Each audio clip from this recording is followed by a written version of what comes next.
Hotel वापस पहुंचकर घंटा भर आराम करता रहा और फिर असलम अली के होटल की तरफ रवाना हो गया।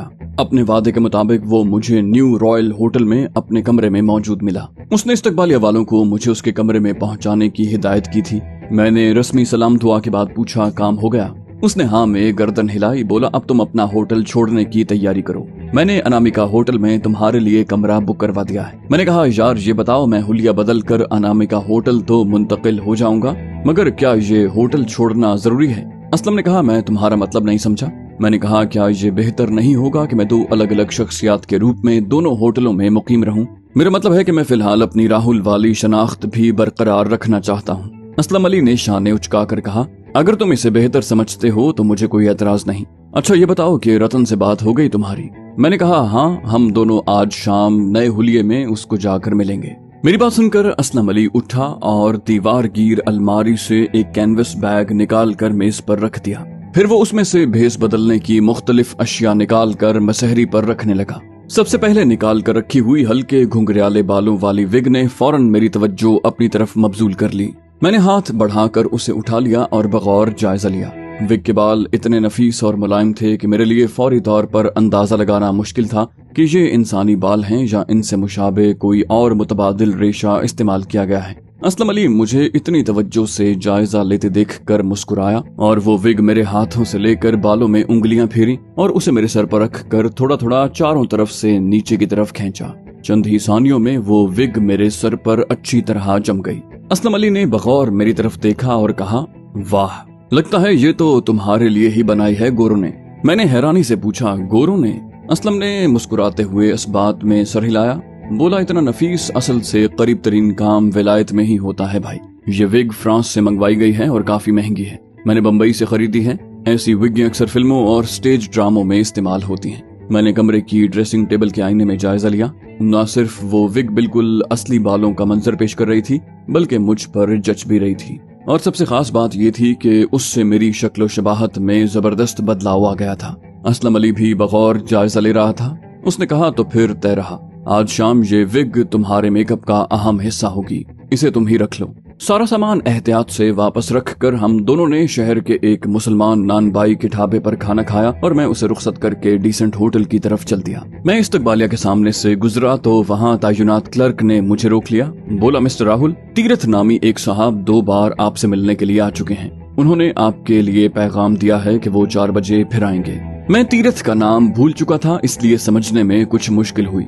फिर मुझे याद आया कि ये सुबह मुझे यहाँ पहुँचाने वाले टैक्सी ड्राइवर का नाम है, जिसे मैंने खरीदारी के लिए अच्छी गाड़ी ढूंढने की जिम्मेदारी सौंपी है। मैंने कहा, ठीक है, वो आए तो मेरे कमरे में भेज देना। तीरथ वक्त का पाबंद निकला। ठीक 4 बजे टेलीफोन की घंटी चीख उठी। इस्तकबालिया क्लर्क ने बताया कि तीरथ मुझसे मुलाकात के लिए आया है। मैंने उस मुलाकाती को मेरे कमरे में भेजने की हिदायत की।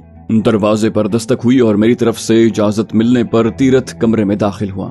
मैंने खुश दिली से उसका खैर मकदम किया और पूछा, सब ठीक तो है तीरथ?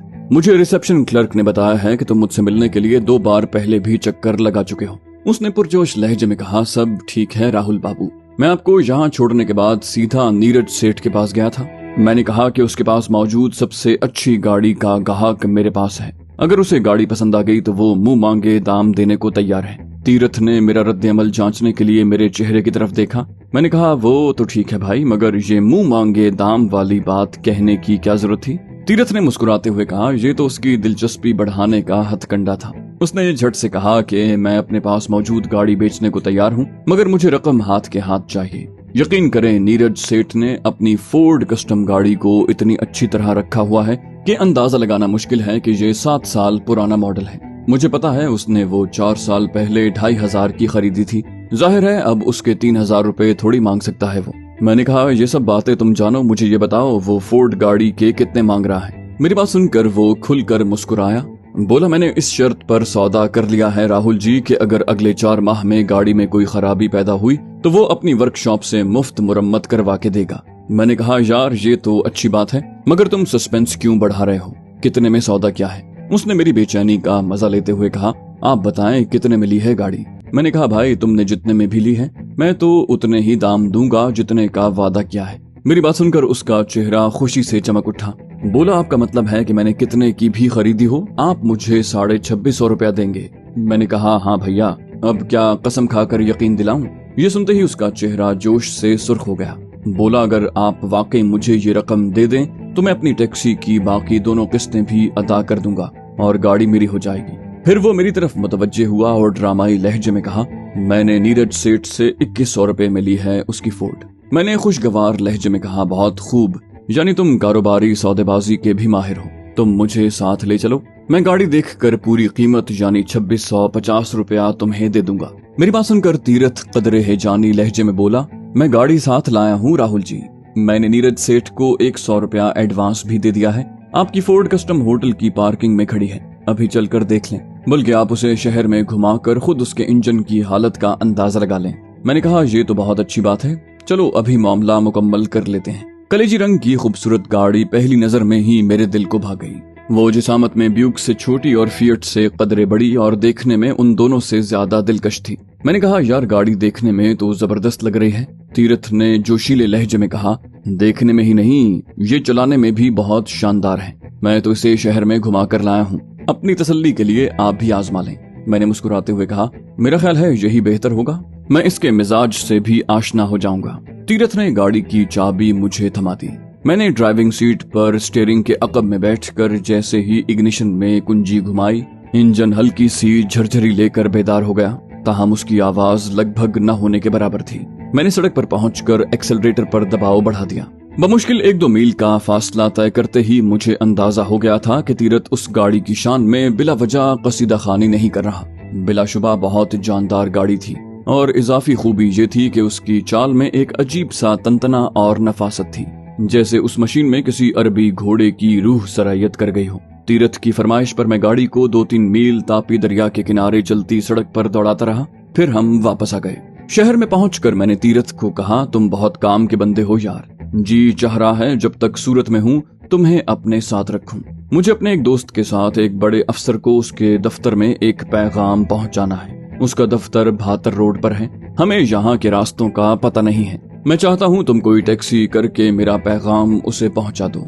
मैं अभी होटल पहुँचते ही 2700 रुपए तुम्हारे हाथ में दे दूंगा। तुम मेरा पैगाम पहुँचाने के बाद सीधे नीरज सेठ के पास चले जाना। तीरथ ने हंसते हुए कहा, नीरज सेठ को तो मैं कल सुबह भी रकम पहुँचा सकता हूँ, मगर मेरी टैक्सी उसके गैराज में खड़ी है। अलबत्ता आपका काम मैं जरूर कर दूंगा।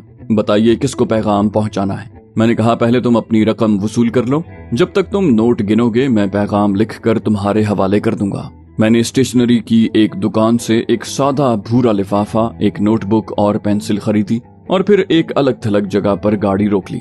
मैंने 2700 रुपए की गिनती करके नोटों की गड्डी तीरथ दास को थमा दी और खुद एक सादा कागज के टुकड़े पर मुख्तसर सा पैगाम लिखा और रुक्के को भूरे लिफाफे में रखकर गूंद से उसका मुंह बंद कर दिया। इस असना में तीरथ नोटों की गिनती कर चुका था और उसका चेहरा खुशी से चमक रहा था।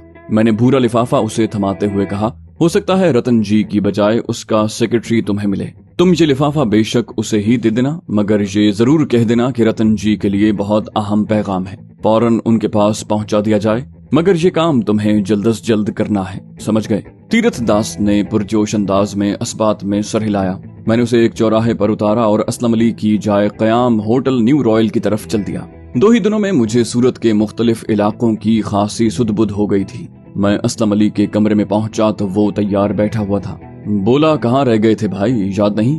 हमें 5 बजे रतन से जाकर मिलना है। मैंने पुरसुकून लहजे में कहा, हम रतन से आज ही मिलेंगे, मगर उसके दफ्तर में नहीं। मैंने उसे पैगाम भेजा है कि रात 8 बजे सूरत कले के करीब पल्लवी रेस्टोरेंट में हमसे आकर मिले। साथ ही तंबीह भी की है कि वो तन्हा वहाँ आएगा। मेरी बात सुनकर असलम अली चौंका। बोला, ओह तो ये बात है, बहुत खूब। मैंने कहा, हाँ यार, मुझे अचानक ख्याल आया कि खुदा न खास्ता रतन की नीयत खराब हो गई और उसने हमें झांसे में आने की बजाय हमें गिरफ्तार करवा दिया तो हमें लेने के देने पड़ जाएंगे। हमें तमाम तर एहतियाती इक़दामात के बाद ये खतरा मोल लेना चाहिए। अब उसे एहसास हो जाएगा कि हमने सोच समझ कर जाल बिछाया है और हम इतनी आसानी से उसके शिकंजे में नहीं आएंगे। असलम ने गंभीर लहजे में कहा, तुमने बिल्कुल ठीक सोचा। मेरा ख्याल है अल्लाह रब्बुल इज्जत ने हमें बहुत बड़ी मुश्किल से बचा लिया है, मगर तुमने वो पैगाम किसके हाथ भेजा है? मैंने कहा, एक टैक्सी ड्राइवर तीरथ दास के हाथ। उसने मुझे एक बेहतरीन फोर्ड गाड़ी खरीद करवाई है, उससे अच्छी सलाम दुआ हो गई है। असलम ने मुस्कुराते हुए कहा, ये तो तुमने बहुत अच्छा किया। अचानक उसने जुमला अधूरा छोड़ दिया और चौंक कर मुझे देखा। बोला वो टैक्सी ड्राइवर जानता है तुम कौन से होटल और किस कमरे में ठहरे हुए हो। मैंने हैरान नजरों से उसे देखा। कहा हाँ, मगर मैं तुम्हारे सवाल का मतलब नहीं समझा। असलम ने हैजान भरे लहजे में कहा, उठो और मेरे साथ चलो। रब्बे करीम ने हमें एक ही दिन में दूसरी मर्तबा एक संगीन गलती से बचा लिया है। जल्दी करो, कहीं हमें देर न हो जाए। ये कहकर वो अपनी जगह से उठ खड़ा हुआ। उसके हाथ में एक छोटा सा बैग मौजूद था। मैं उसकी परेशानी का मकसद नहीं समझा था, मगर ये अंदाजा लगाना मुश्किल नहीं था कि मामला संगीन है। लिहाजा मैं मजीद सवाल जवाब रास्ते के लिए छोड़कर उसके साथ चल दिया। असलम अली ने मेरी फोर्ड गाड़ी को सताइश भरी नजरों से देखा, मगर मैं उससे असल बात पूछने के लिए बेताब था।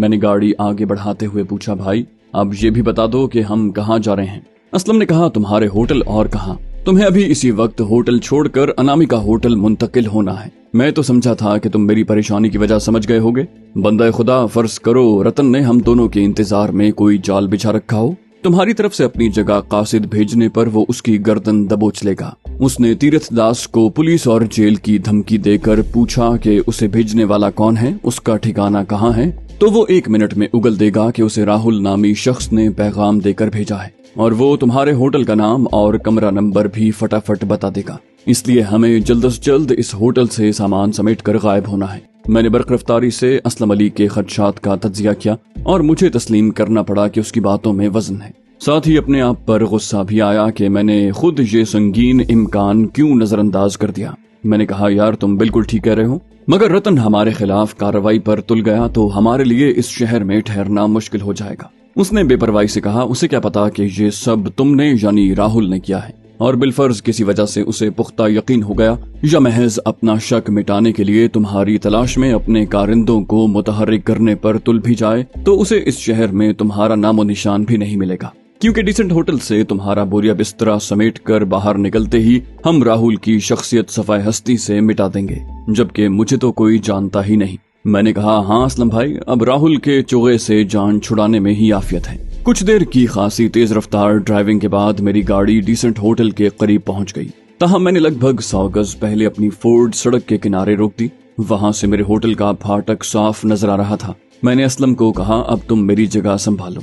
उसने पूछा, क्या मतलब? मैंने कहा, मुझे एहसास हो रहा है कि हमें मजीद एहतियात बरतने की जरूरत है। मैं तन्हा पैदल होटल जाऊंगा और अपना हिसाब बेबाक करने के बाद होटल के किसी खादिम के जरिए टैक्सी मंगवाऊंगा। तुम इस दौरान में होटल के फाटक की तरफ देखते रहना, और जैसे ही मेरी टैक्सी वहां से निकलकर आगे बढ़े तुम ताक़ुब शुरू कर देना। मैं 1-2 मील फासला तय करने के बाद टैक्सी रुकवा कर उसे रुखसत कर दूंगा। उसके बाद तुम वहां पहुंचकर मुझे उठा लेना। उसके बाद हम अनामिका होटल चलेंगे। असलम अली ने खुश होकर कहा, बिल्कुल ठीक, मैं समझ गया।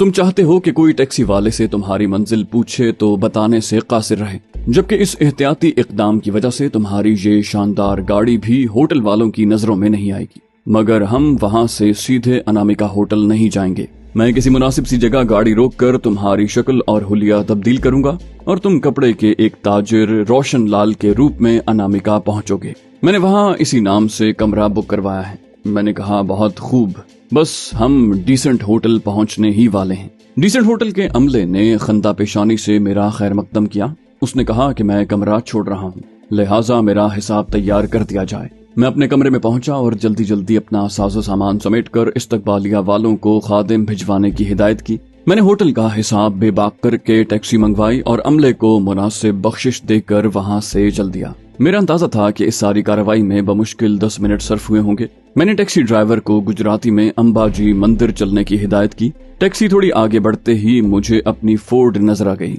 असलम ने दोनों गाड़ियों में लगभग 1 फरलांग का फासला बरकरार रखा हुआ था। हमें अंबाजी मंदिर के इलाके में पहुंचने में ज्यादा देर न लगी। मैंने मंदिर से कोई 50 गज पहले टैक्सी रुकवाई और ड्राइवर को किराया देकर रुखसत कर दिया। टैक्सी जैसे ही एक मोड़ घूमकर नजरों से ओझल हुई, असलम ने फोर्ड मेरे पास रोक दी। मैंने फौरन अपना सूटकेस गाड़ी की अकबी नशिस्त पर फेंका और पैसेंजर सीट पर बैठ गया। असलम अली ने फौरन ही गाड़ी आगे बढ़ा दी। अब वो खासा बेफिक्र नजर आ रहा था। उसने हंसते हुए कहा, अगरचे रतन की तरफ से इतनी जल्दी जलगार का इम्कान कम था, मगर हर गुजरते मिनट के साथ मुझे धड़का लगा हुआ था कि अभी पुलिस जीप नमूदार होगी और वर्दी पोशों की नफरी होटल पर धावा बोल देगी। मैंने कहा, और मुझे यकीन था कि हमने अभी इतनी देर नहीं की है। वैसे जब से तुमने इस इम्कान की तरफ इशारा किया है, मैं खुद भी कुछ ऐसा ही डर महसूस कर रहा हूँ। अब ये बताओ कि हम कहाँ रुक कर हुलिया बदलेंगे। उसने कहा, मैंने रास्ते में एक चौक देखा था जहाँ लोग कबूतरों को दाना डाल रहे थे।